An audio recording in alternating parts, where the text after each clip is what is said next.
girl's name? Gemma Ford. Good on you, Gemma. I believe Gemma's a champion minnow sailor, is that correct? The dying seconds at the start here, we can see St Michael's in the green boat. Coming into the start now, only seconds remain, and there is the gun for the start. St Michael's versus Scotch. Scotch in the yellow, St Michael's in the green. You can see the pressure difference in place at number 5. The green boat from St Michael's is undoubtedly in 2 or 3 extra knots of pressure. But as we can see him sailing into a lighter patch there, his boat speed is going to start to slow. Of course, the yellow boat from Scotch is hot in his toe, limits his ability to tack, but no, he's tacked and snuck underneath him there, getting out of that cover. Successfully getting out of that cover. On the left-hand side of the course, we can see the 2 boats, neck and neck, yellow and green, Scotch and St Michael's.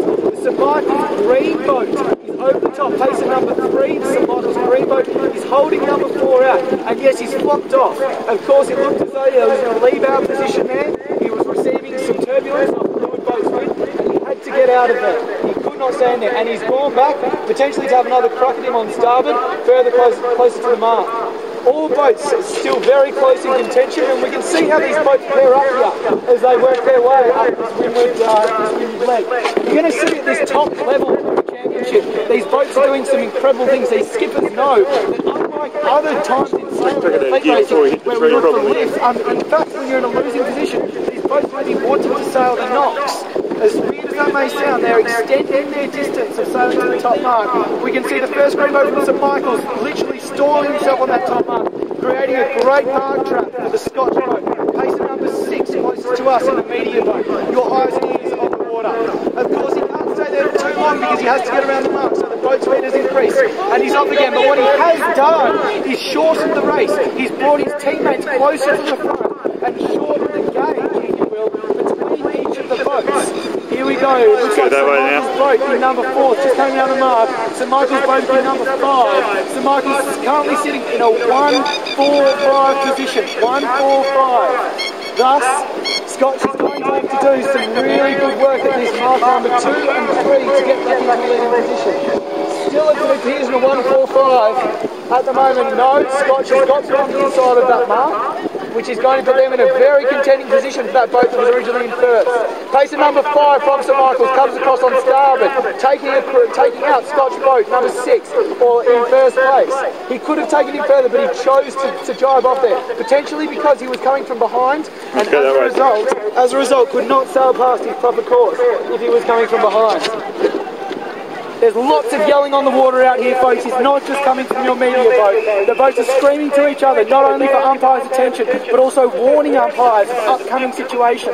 They're calling for overlaps. They're calling for proper course.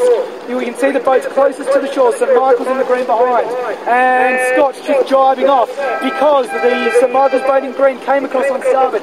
He can continue to take him out. It appears that overlap may not have come from behind, so he can continue to take him. However, the Scotch boat has put up his protest flag. He may have believed that he took him past the proper course when he was not entitled to. The umpires are watching this with a keen eye, and there is the umpire decision. There is the umpire decision. It was a red flag from the umpire for green pacer number 1 from St Michael's. It could have been due to a proper course. Perhaps there was a collision. It was too close to call. Thankfully, we've got our expert umpires out here on the water making these tough decisions for us. Again, coming into an absolute cluster at mark number 3. Scotch boat managed to get himself in first place. There is a protest, potentially for boy room in boat number 2, green St Michael's, that has protest yellow boat number 1 from Scotch, potentially because yellow boat number 1 went in on the inside when he did not originally have boy room. This will be an umpire decision, whether there was an overlap or not, and whether boat number 5 could have shut him out. There is the umpire's decision from international umpire or international juror Rob Ware making that call with a green flag that in fact no, there was no problem with the manoeuvre that he just did. Again, this race bunching up at mark number 4, final chance to execute a successful mark trap. These boats are bunching up. It appears that Scotch has come out on top in first and second place. We can see that boat in second place just flapping his jib flapping his jib to stay on top of the St Michael's boat in third place, not allowing him to tack out. Will the St Michael's boat tack out now to get clean air? Yes, he has. He's tacked out straight away at the first opportunity, and at the same split second, the Scotch boat has tacked out on top of him, again keeping that controlling position.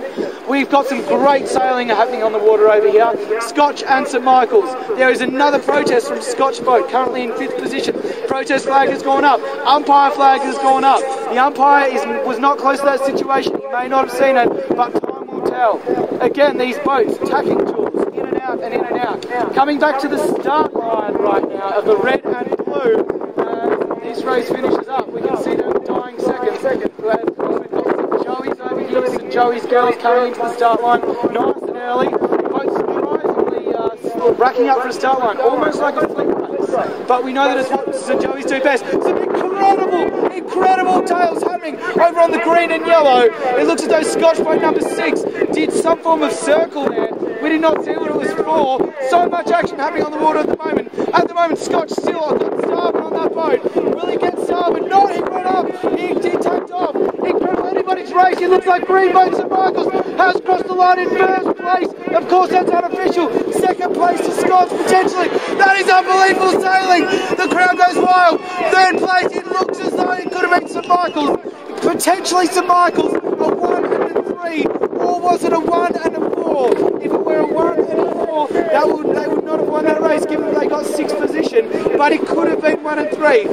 Green win. The yellow flag. The yellow flag from the Finnish boat. Green flag from the Finnish boat, which puts St Michael's for the win. AP on from the Finnish boat. Start. Congratulations, St Michael's. Congratulations, St Michael's. Incredible race there. Did they win the first one or was it? No, it's bright green.